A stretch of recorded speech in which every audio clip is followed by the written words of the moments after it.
बिस्मिल्लाहिर्रहमानिर्रहीम। अस्सलाम वालेकुम दोस्तों, वेलकम टू कोनिट। आज की वीडियो हम डिस्कस करेंगे लेक्चर 26 से ऑनवर्ड। तो वीडियो को एंड क्लास में देखिएगा ताकि कोई भी इंपॉर्टेंट कॉन्सेप्ट आप लोगों का मिस ना हो। वीडियो स्टार्ट करने से पहले मैं आप लोगों को रिकमेंड करूंगी हमारे चैनल को लाजमी जाकर विजिट कीजिएगा। काफी सारे हेल्पफुल डाटा पड़ा है जो आपके लिए बहुत ज्यादा बेनिफिशियल होगा। इसके साथ वीडियो अच्छी लगे तो इसको लाइक लाजमी कीजिएगा, बाकी फ्रेंड्स और ग्रुप्स में भी शेयर कीजिएगा ताकि आपके साथ साथ उनकी भी हेल्प आउट हो जाए। तो आज की वीडियो स्टार्ट करते हैं। तो लेक्चर 26 में हमने क्या करना है, एक और मेथड है इंटीग्रल वैल्यू को रिप्रेजेंट करने का, तो वो देखेंगे। तो उस मेथड का क्या नाम है, एग्जैक्ट नोटेशन। ठीक है, तो हमारे इंटीग्रेशन रिप्रेजेंटेशन एग्जैक्ट नोटेशन में हम कैसे करते हैं, तो fix number of bits use किए जाते हैं हर वैल्यू को रिप्रेजेंट करने के लिए। सभी जो बिट है पैटर्न को सेम लेंथ में लिख लिए जाते हैं। जो पहला बिट पैटर्न होता है उसमें मोस्ट सिग्निफिकेंट बिट 1 होता है, उसे 0 रिप्रेजेंट करने के लिए यूज करते हैं। इसके बाद वाले जो वैल्यूज होते हैं पॉजिटिव नंबर के लिए यूज होते हैं, उससे पहले वाली वैल्यूज होती है नेगेटिव नंबर के लिए यूज होती है। तो ये बात आपने बहुत ध्यान से याद रखनी है, एमसीक्यूज के लिहाज से ये इंपॉर्टेंट है। हर जो वैल्यू होती है अपनी ओरिजिनल बाइनरी वैल्यू को से एक एग्जैक्ट होती है। ठीक है, तो 100 अगर हम रिप्रेजेंट करेंगे 11 बाइनरी में, लेकिन इसमें एग्जैक्ट नोटेशन में ये सिर्फ 3 रिप्रेजेंट करता है क्योंकि एग्जैक्ट ऑफ 8 के अकॉर्डिंग। तो अगर एग्जैक्ट 16 यूज करोगे तो 1000 जीरो रिप्रेजेंट करेगा, और एग्जैक्ट 4 यूज करेंगे तो 100 जीरो रिप्रेजेंट करेगा। फिगर जो 36 है इसके अकॉर्डिंग अगर हमने देखे तो नोटेशन शो किया गया है कि किसके अकॉर्डिंग क्या हम यूज करें। तो ये वाली आप लोगों ने लाजिम करके जाने, एमसीक्यूज के लिहाज से इंपॉर्टेंट है। अब आगे बात कर लेते हैं एग्जैक्ट 4 नोटेशन क्या होती है। तो अगर एग्जैक्ट 4 यूज करेंगे तो 100 जीरो रिप्रेजेंट करेगा। इस तरह वैल्यूज ओरिजिनल वैल्यू से 4 एग्जैक्ट होती हैं, और फिगर 37 जो है इसमें एग्जाम्पल दी गई है। आगे बात कर रही थी जो एग्जैक्ट 4 नोटेशन है उसमें कंपैरिजन कैसे होते हैं। तो बाइनरी जो एग्जैक्ट 4 और 2 कॉम्प्लीमेंट के पैटर्न में कंपैरिजन होता है वो फिगर 38 में दिखाया गया। आगे बात कर रहे थे मॉड्यूल नेक्स्ट की। तो 27 है हमारे पास, कहती है इंटीग्रेशन वैल्यू स्टोर करना आसान है, लेकिन अगर फ्रैक्शनल पार्ट भी हो तो हम उसको सिर्फ जीरोस या वंस के पैटर्न में ही बल्कि रेडिक्स पॉइंट की पोजीशन भी स्टोर करनी होती है।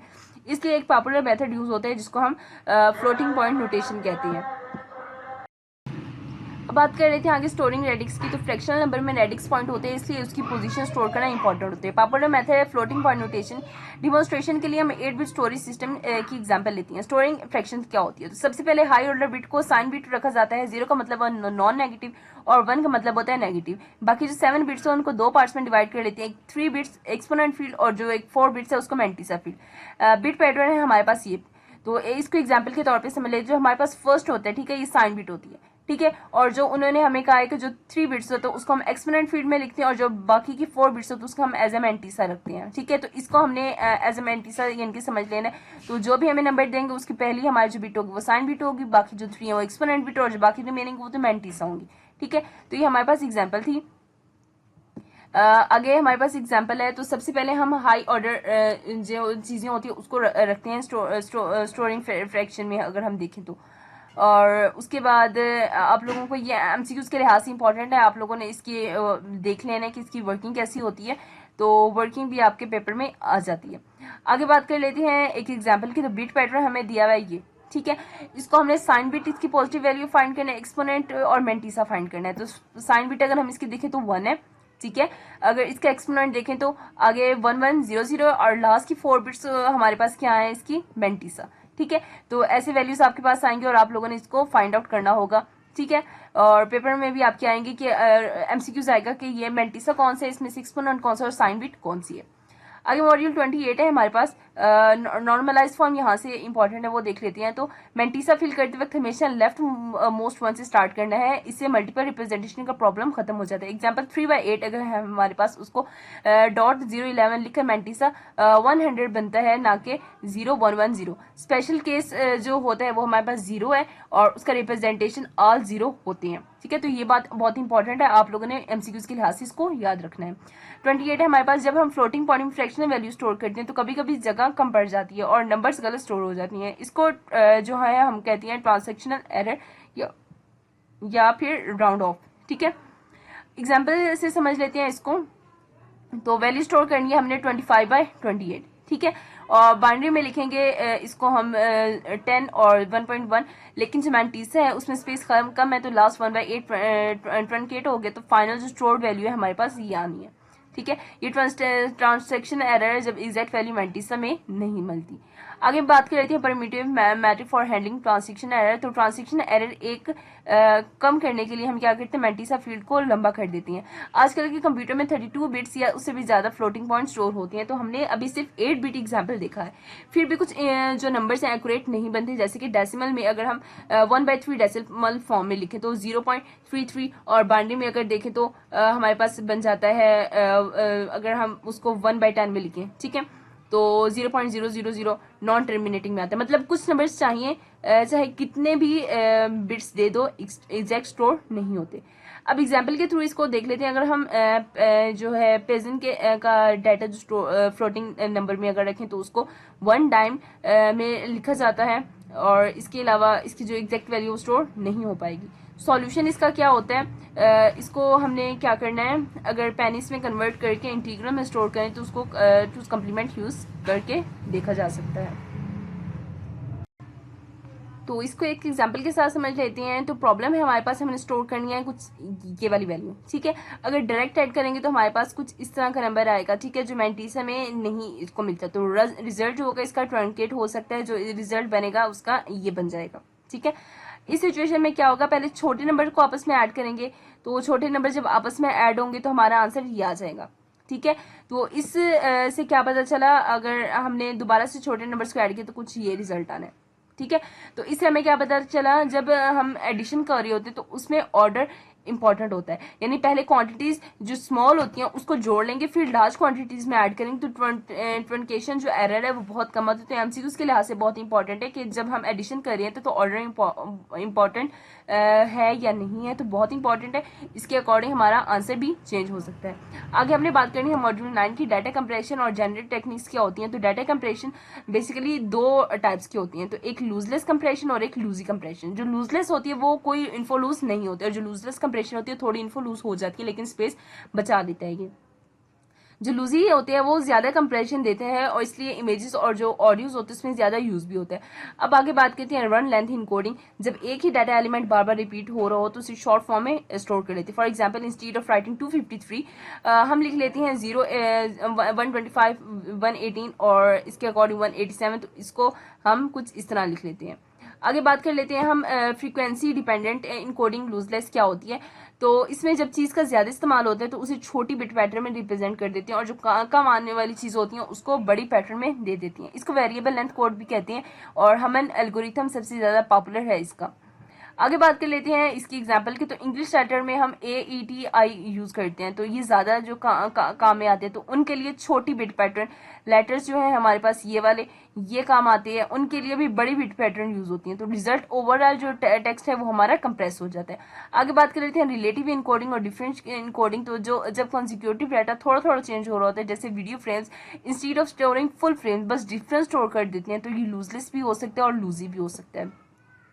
आगे बात कर लेते हैं हम डिक्शनरी इनकोडिंग की। तो उसमें क्या होता है, डिक्शनरी इनकोडिंग में जो पहले से वर्ड्स या पैटर्न स्टोर होती हैं, मैसेज को डिक्शनरी रेफरेंस के फॉर्म में इनकोड कर देती हैं।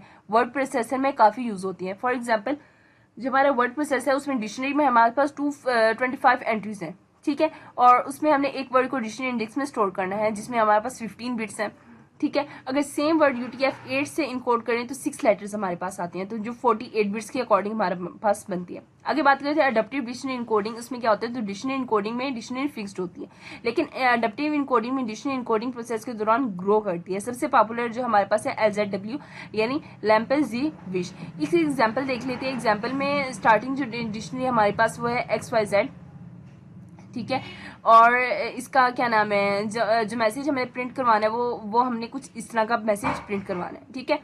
अब हमने क्या करें, इनकोड स्टार्ट होता है 1 to 13 के स्टार्ट से हमारा जो है वो स्टार्ट होता है, और ये हमारा स्टार्टिंग कोड था, ठीक है।